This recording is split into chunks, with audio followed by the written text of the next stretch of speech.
Bushido is the world's toughest form of hand-to-hand combat. It pulls in the world's biggest live audiences for any form of wrestling. Few bouts go the distance. This wrestling is for real. Competitors give and take ferocious blows to the head and body. It combines the best of judo and karate, sambo and kickboxing. Never before have fighters in these different disciplines challenged one another in the same ring.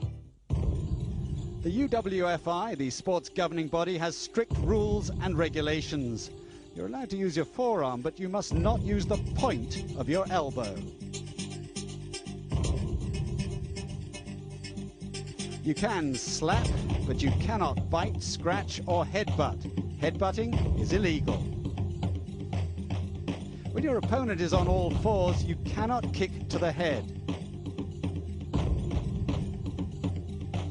But as soon as one arm is up in defense, a kick to the head is allowed. When your opponent is on all fours, the rest of the body is a legitimate target. If a foul is committed, then points are deducted. 4 points are conceded when a suplex throw results in a referee's count. 3 points are lost for any knockdown, and 1 point is deducted for a suplex throw. Fighters can escape any submission hold by touching the rope, but they then concede a point. A submission at any time ends the fight. This is the biggest night in the history of Bushido. Nearly 50,000 are expected at the Yokohama Arena for the first of 3 programs from the World Martial Arts Championships. The full house signs went up early. Seats sold out within hours.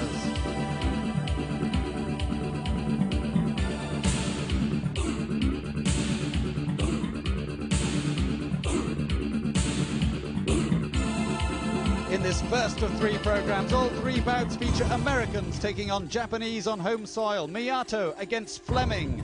Kakihara in a rematch with Silva.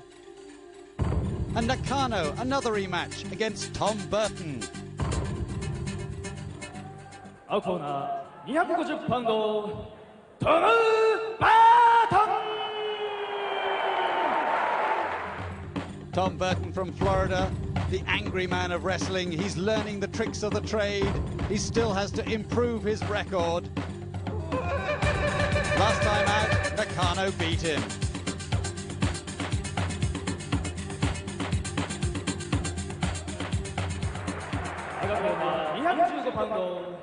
Nakano Tatsuo!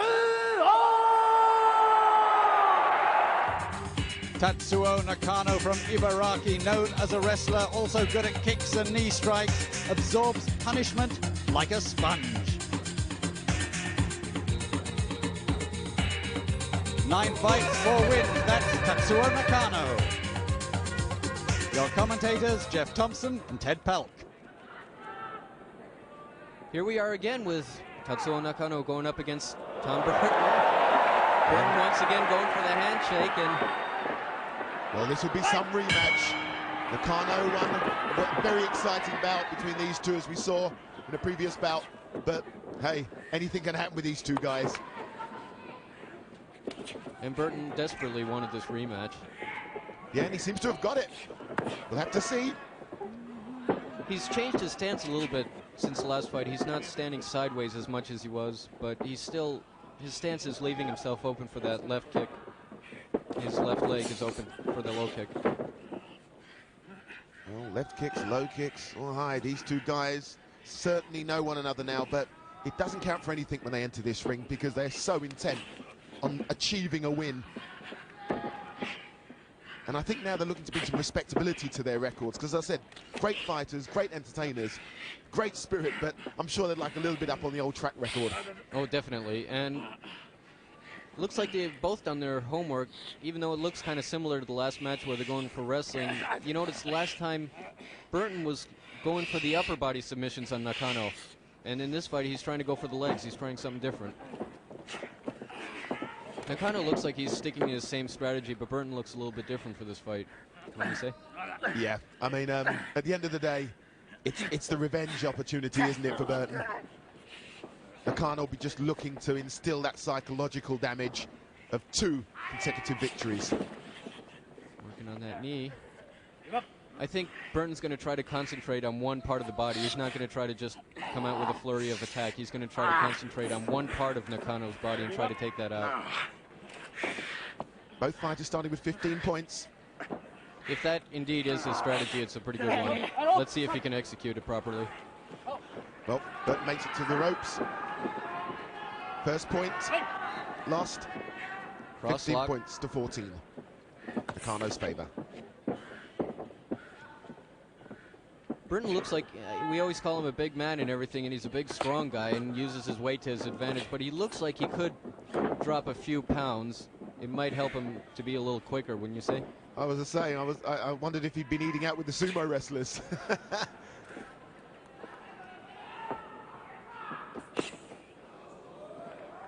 He's leaving that leg open, and he's lifting the leg, but it's a little bit too slow after you get kicked to try to block it.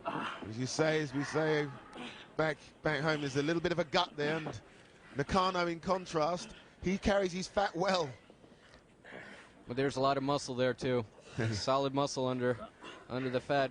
But actually with the wrestlers, they cannot be just skin and muscle. They actually have to have a certain amount of fat. You mean like me? Well, if you're going to be slammed, you'll find out why. You can't be just like a boxer or a kickboxer with just all that muscle and get rid of the fat. You need that fat to be a wrestler.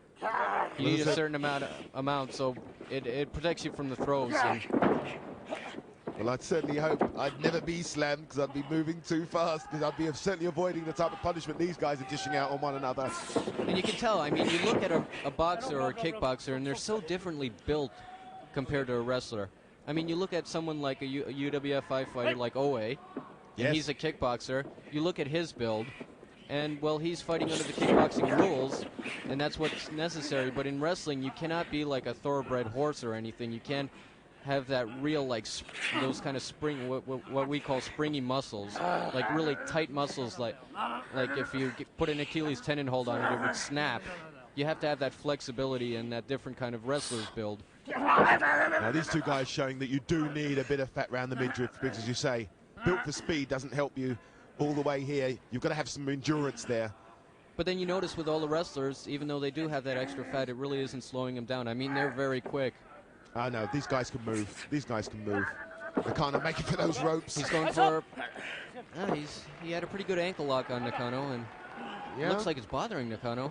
Nakano loses a point for escaping the rope. Take a look at it there. Yep. It was actually his right ankle he was going after. Nakano, you know, for a big guy, look at him bobbing, weaving, moving out of the hip, showing nice style. Burton was scared of that knee. That's why he was holding onto that knee, because he didn't want any. And then he's trying to deliver his own, going for... Look at this, Burton's going for the suplex. Nakano reverses it. Ooh. Nakano reversed that. That actually, Burton got that front face lock on him to do it. Ooh.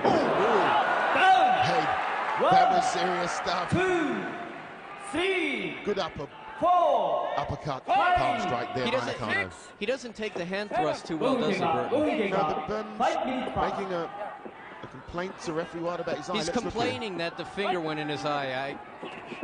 Oh, yeah, possibly in the left eye. So I'm about to say, Burton wouldn't just give up.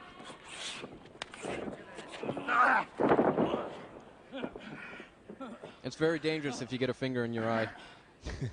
I've had a toe in my eye, and believe me, I've had a finger in my eye before, and you bust the blood vessels and everything. It's pretty dangerous stuff. But these two guys are gutsy. As you say, good medical support for these fighters.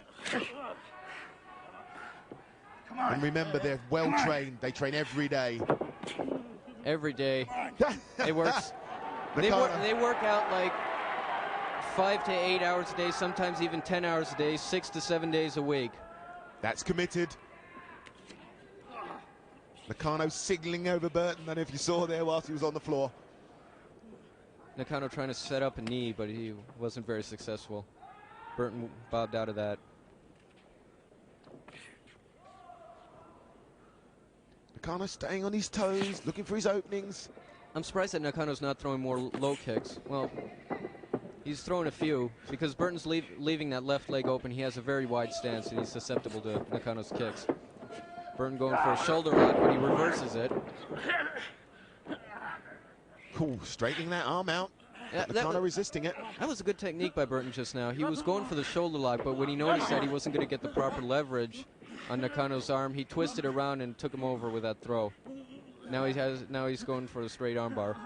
Nakano seeming to be waving those little fingers, but I think that's we're out of pain. And also the referee has this shoot sign on and asking Nakano if he's ready to give up, and when he's waving his fingers, he's saying, no, I'm not ready to give up. I think you could actually waver the shoot signs when it comes to these two fighters, but he did get that vital submission Burton in their last bout. Especially if you get a sleeper hold or something like Nakano's doing on Burton right now. You give up, even if he wants to give up. Sometimes you can't even talk, you're getting choked so bad.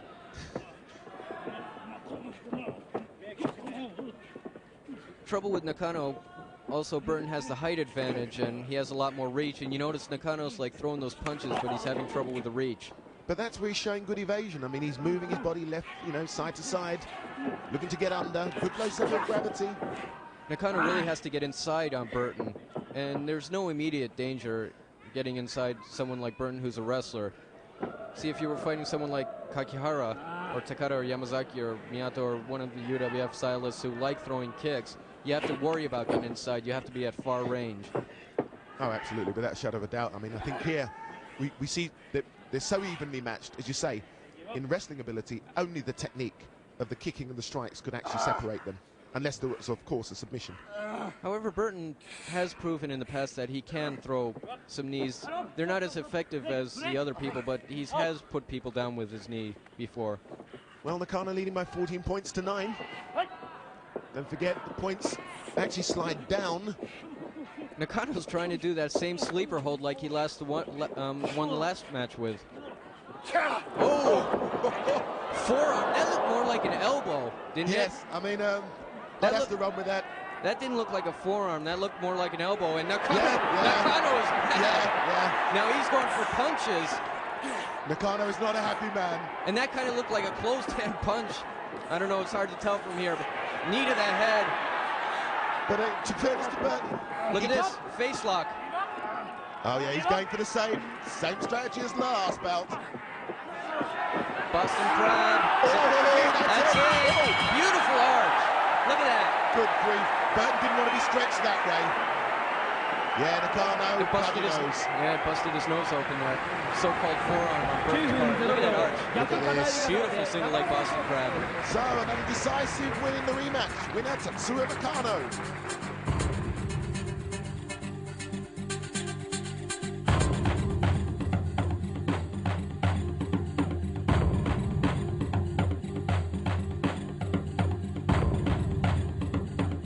Victory again for Tatsuya Nakano. Next on the bill, another rematch. Kakihara taking on Silva of the USA. Our corner, 236パウンド、マーク・シルバー Mark Silva, only 23, one of the young breed of Americans, ready and able for Bushido, as his draw last time out showed. But he's still waiting for his first victory.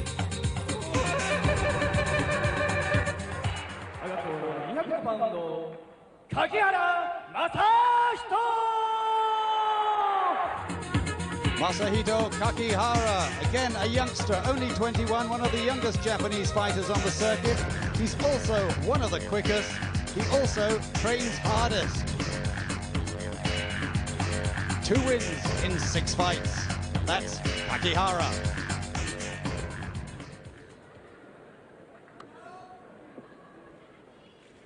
Well, here it is, the big rematch for the up-and-coming fighters of the UWF International. Masahito Kakihara against Mark Silva once again. And yet again, I mean, as we've seen in the previous rematch, these guys aren't playing around here. And I don't know if it's me, but they look even more determined than the last match. Well, as you say, whether you've lost or not, the advantage is to actually make sure that if you've won it, make sure it stays in that other opponent's mind. And I think we're seeing this here. Kakihara is seeming to want to just go about his business. Silva saying, hey, wait a minute, I've still got to be a force to reckon with. And a good left leg kick there. shooting out from Silva. And the people appreciate all this, and that explains this big crowd, capacity crowd. Yeah, the Yokohama Arena buzzing with excitement. 14,000 people. 14,000 and plus people.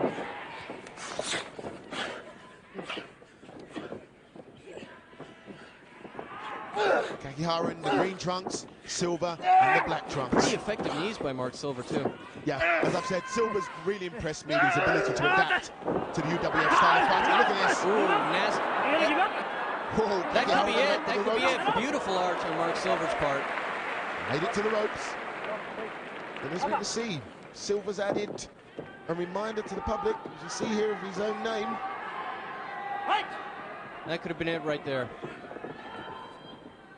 And Mark Silva, not only has he adapted in his first couple of fights to the ground submission wrestling of the UWF International, now it looks like he's adapted pretty much well to the kicks, and he's actually working some striking techniques himself. Yes, he's the fighter that's most impressed with me in his ability to adapt. As you say, 2 bouts and almost looking like a seasoned professional. Actually, after the first bout, he really adapted well. Like I said, he adapted to the wrestling, and now he's adapting to the kicking. And those knees he was doing earlier in the match proved really effectively. And now he's going for the straight leg bar. But as you say, young fighters looking to make the mark, make that rise up that ladder, where they can be seen and respected and rewarded in the same way as the greats like Takada, Yamazaki, and the Albrights. Shoot sign from referee Wada. But I don't think Kakihara's in too much trouble. He's trying to go for Silva's Achilles tendon, and he looks like he's found the leverage on that, and now he's reversed it into Boston Crab. That's a pretty good one. Silva's in trouble. Silva's in trouble.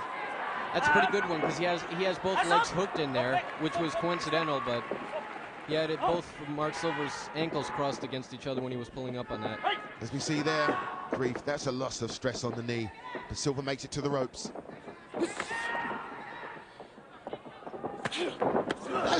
These are good kicks. Very good kicks from both fighters, but Kakihara came on top and he twisted it around, and he's going for that straight leg bar again. He went for the cross lock but couldn't exactly get it, but now he's applying pressure on that ankle of Mark Silva's. Silva grimacing with pain. Referee Wada asking him if he's going to give up, and he said no. That was one of Kakihara's favorite maneuvers, to catch a kick, take him down, and reverse it into a cross lock. But as you saw there with Silva, it wasn't the fact that he kicked, but both kicks were on target. Oh, and they were pretty good. But then again, Kakihara defended against those kicks very well, and he was delivering good kicks of his own. Oh, there's some, not only kicks, but some leverage being applied by Silva now. Kakihara. Mark Silva tried to make an opening for himself. He faked that he was going to do a Boston Crab, and then he went into the Achilles tendon hold.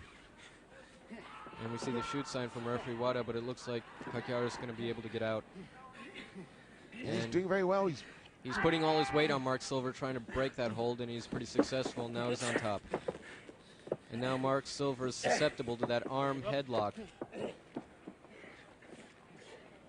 where you put the elbow under your leg, pull on that while you tug up on the head.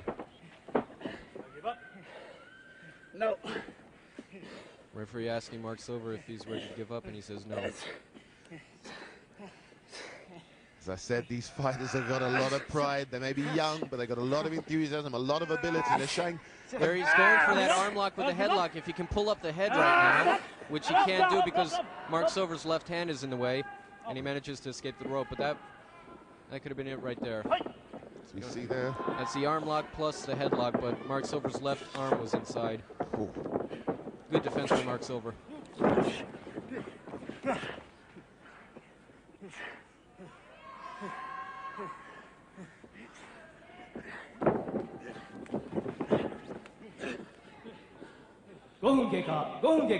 Five minutes past. Kakihara should be tucking his head in a little bit more. Otherwise, Mark Silva could apply a sleeper hold or a face lock in that situation. Face lock is pretty hard to defend against, but sleeper hold, you can tuck your chin in. But then again, if the guy decides to stand up and start blasting some kicks to your body, you don't want to do that too much either.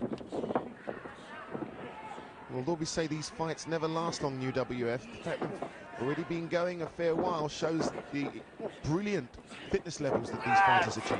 Yeah, and this is the rematch. The first one went the whole time limit. Look at this strength by Silva. That wasn't leverage. Now that was strength. That was weight training.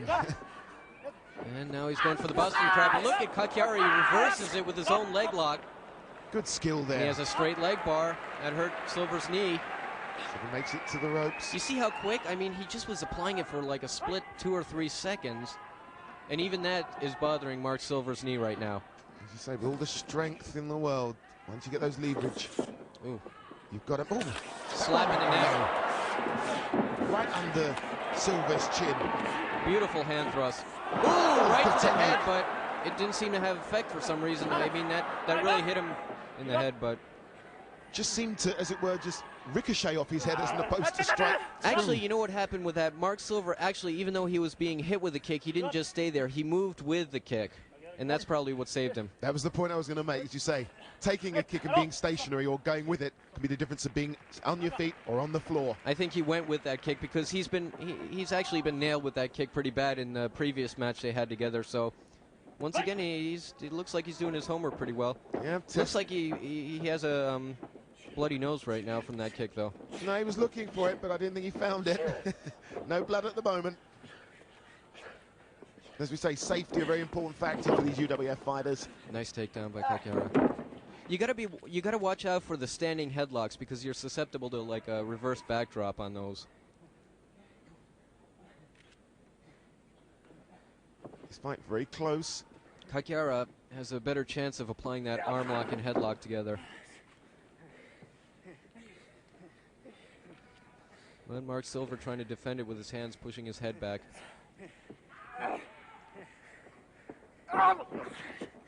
Kakiara wants to go for that arm lock and headlock at the same time, but then again, he's scared to let go of that headlock because he knows that Mark Silver could possibly roll out and look for his own submission. That's the one thing. When do you let go to try to apply another submission? It's a hard decision that these guys have to make when they're on the ground. But it comes within the hours and hours of training that these guys put in. As you say, it's second nature. I mean, it's like a split-second decision. Should I keep holding on to him and wait for a better chance, or should I let go and go for this arm lock? That's why these guys get in there, to test the resilience, to test their ability. Well, even in boxing and kickboxing, you know, it's kind of like there's some similar aspects in that you can be blocking your head and blocking everything, but as soon as you throw a punch or a kick, a split second after that punch or kick, you're susceptible. Your defense is off for that split second. Totally agree. Referee Wada stepping in, though. And that's why a lot of these guys are so good at countering moves. I'm not sure what happens here, but you see the slow motion. He's going for the headlock, and he has the arm inside it. Ooh, beautiful kick by Mark Silver. If he had a little bit, he was a little bit too close in distance there. If he was a little further away, it might have worked better. Left knee coming up and trying the... He's trying to take Kakiara down, but... That looked like good old-fashioned judo hip throw to me. Ooh, face lock by Kakiara. Shoot sign from referee Wada. Now he's going for the sleeper hold.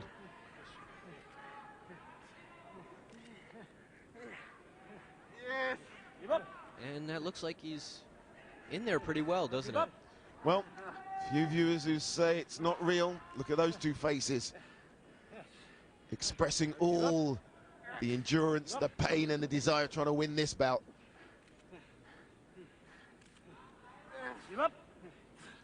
Referee Wada asks, and I don't know who's asking as to whether you give up, but I think it could be Mark Silver. He has the shoot sign on Mark Silver, asking Mark Silver if he's ready to submit. Kakiara leading by 13 points to 11.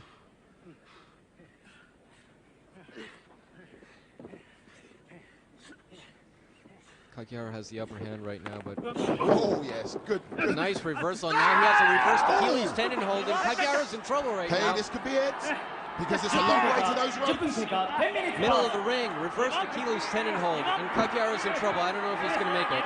Well, the crowd's woken up. They're certainly referee Wada looking for the shoot sign. This educated crowd knows that it could end any minute right now. That reversed Achilles tendon hold is in a good position, and Kakihara's in bad trouble. There's a desperate man going for those ropes, and Silver stops him. Silver knew that he was going to the ropes, and he wanted to prevent that. That's why he let go, and he's going for the face lock. He doesn't want Kakihara to go to those ropes. Kakihara in the green trunks. This could be it, but no. Hey, good stuff. That was a good decision by Mark Silver, because he knew that Kakihara was on his way to those ropes, and he was almost there, so he let go, and then he went for the face lock. Well, may not have got the submission, but he certainly pulled it to 1-point deficit. Like I've said before, even in their previous fight, although Mark Silver is getting good at kicking and everything, he's really leaving that left leg susceptible to Kakihara's low kick. Cool. Silver I guess checking the side of his head. Those 2 or 3 low kicks Kakihara delivered to Silver were bothering him, that he left his head open, but he takes him over. Beautiful backdrop. Did you notice he curled up his leg in that backdrop and put all the force and all his weight down on Kakihara? Not only did he drop him down, but he put his weight on top of it when he dropped him down. Curled the head and leg in there. Oh yeah, Kakihara might be taking a rest, to be wondering, just trying to clear his head and survive, I would think, over the next few seconds. But Kakihara has excellent stamina, and he can go the full distance. He still patiently awaits an opening if he can take it. He's not anxious. Well, I'm sure he is anxious to putting an end to the bout, but like I said before, he's not going to be hasty or take any foolish choices trying to win the match. Ooh. Big crowd in the Yokohama Arena tonight.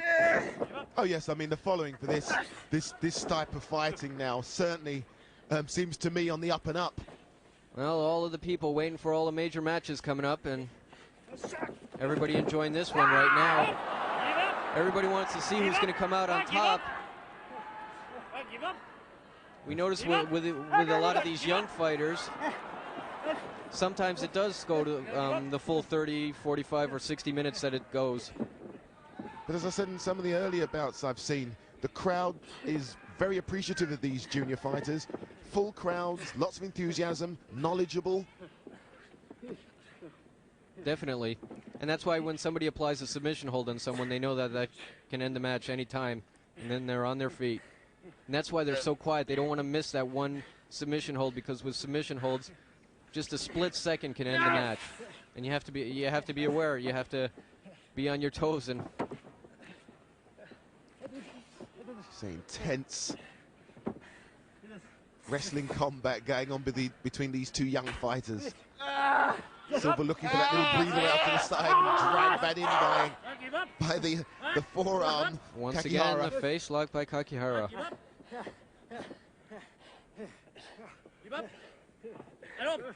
Kakihara fighting in the green trunks, in the green costume today. And Silver in his very distinctive trunks, letting the Yokohama crowd know exactly who he is. The tattoo's kind of standing out a little bit more than his trunks, but here again we're going with kicks, and Kakihara's low kicks are finding their mark. As are Silver's.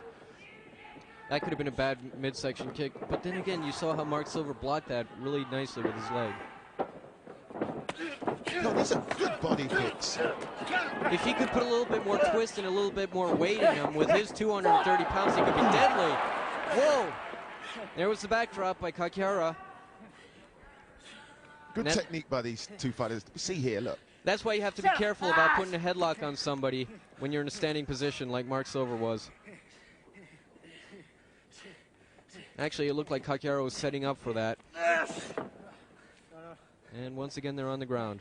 And those grunts and groans the viewers can hear from these competitors are all part of expressing that nervous energy. And it's another trade of submission on the ground, but it looks like Kakihara has the upper hand here with his Achilles tendon hold, and Mark Silver's lost his. Yeah, totally right, Teddy. Makes to the ropes, 3-point gap in Kakihara's favor.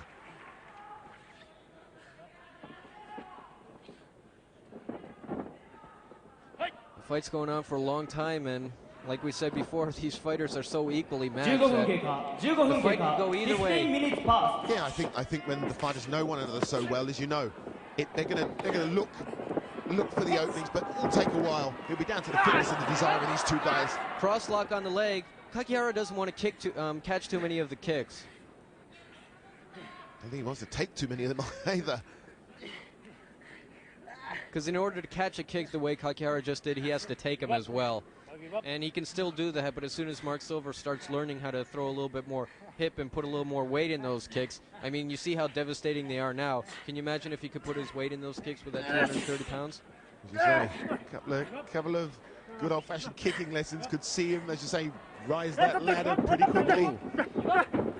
Ooh. Chicken wing arm lock by Mark Silver, and he makes Kakihara escape to the ropes this time. That was a pretty bad one. Look at that. Yeah. If he could pick the body up just a little bit more and tuck his opponent's hands a little bit more under it, it might have worked. Ooh, good little combination. That was a hand kick combination by Kakihara, which was ill-fated. And Mark Silver's very quick to reacting. As soon as Kakihara missed that kick, he was right on top of him. He wasn't about to give him a second chance to try that. And now he's applying his Achilles tendon hold.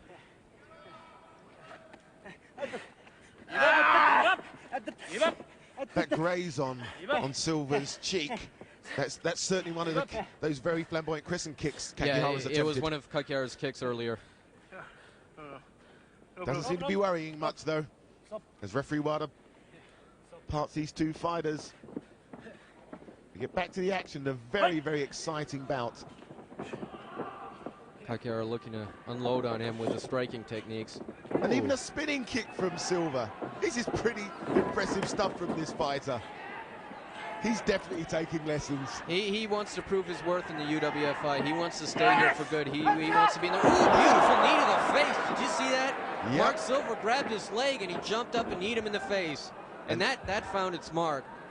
Yet again, Silver's saving grace there from being knocked out was that he actually went with that blow, or else I think he'd have been out for the count. And the trouble is, right after that, Kakihara should have followed up with a submission hold, but you notice he didn't. He just left Mark Silver alone because he thought that the referee was going to start counting. Look at these pictures. I mean, it's really demonstrating what these fighters actually go through and the intensity of the combat. Mark Silver's neck is going to be feeling real good tomorrow. But he makes it to the ropes. Kakihara improves his lead by another point. 3 points in it, 11-8. Kakihara in the green trunks. Mark Silver has to protect that left leg now, because Kakihara's he sees that opening and he's continually going to go after it. But I think now this long and very competitive bout beginning to take its strain on both fighters. Do I see a throw coming up? It seems to be when they're tied, they go for it. Nah, he couldn't do it. He tried to go for the belly-to-back suplex, but Kakihara manages to defend against it, but now he's in a bad position because he's leaving his neck open. Both fighters breathing heavy now. Very long competitive bout, beginning to take its strain. As you say, this is possibly where you always tend to get the big technique, bringing about a potential knockout. Trouble right now is Mark Silver's, he was doing better earlier, but right now he's trying to use brute strength to pick up Kakihara's neck when he should be using a little bit more leverage. Now that was leverage. Now to flip him over into that cross lock, that was an excellent maneuver. Setting Kakihara up for the arm cross lock. But once again, they're continuing to counter each other, and excellent trade of submission holds. And the other thing is, these fights don't get rounds or recovery in between rounds. They've just got to go and continue until the win is achieved. It's the UWF International Kickboxing rules that have the rounds. Ooh, he's rubbing his forearm. And Mark Silver's face, trying to make an opening. Yeah, like getting back to that, in the UWF International Kickboxing rules, usually it's 5 rounds with 3 minutes duration and a minute break in between. But in the wrestling, there are no rounds. Says, cross lock. Kakihara. Both fighters tired. Good action. Good competitive stuff we see here. Look at that. Silver almost instinctively making for those ropes. single leg dive. And you notice Mark Silva didn't just plunge into that single leg dive. He actually did a fake punch to distract Kakihara so he could do that single leg dive because he was worried about getting kneed in the head when he did that. Yes, although these fighters are tired, still showing good strategy. He's really picking up a lot of good tricks, this Mark Silva. Oh, Kakihara saying in whatever language, that hurts. 10-7, Kakihara leading. One down can change that whole thing. It's been a long bout, good action.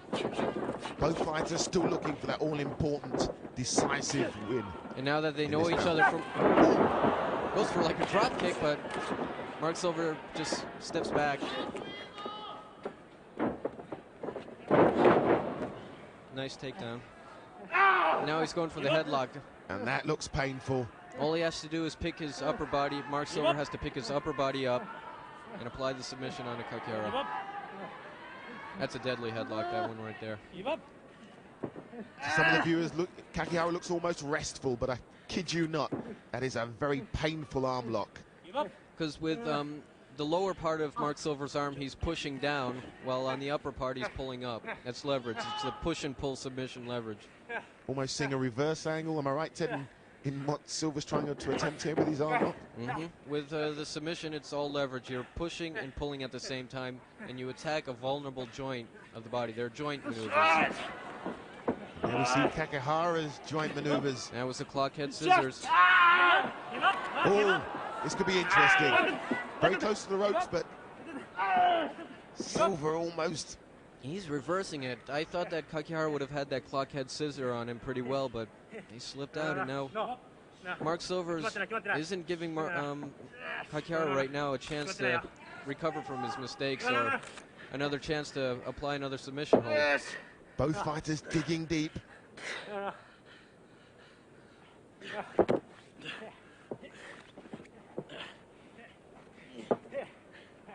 It gets harder and harder. Since they fought last time, they really know what to expect from each other, and it just makes finding that opening even harder because I'm sure both fighters have been studying the tapes over and over, and they know what they were susceptible to in the first match, and they're doing everything they can to block it. And like if we've seen Mark Silva, he improves every time he comes. Well, I think that's impressed me is, as you say, you can normally get boring bouts when you have rematches because the fighters do know one another so well. But this has been a long bout. It's been testing bout, and these two fighters have put up a very creditable performance. Nice uppercut by Kakihara. Nice combination. 1-2 combination.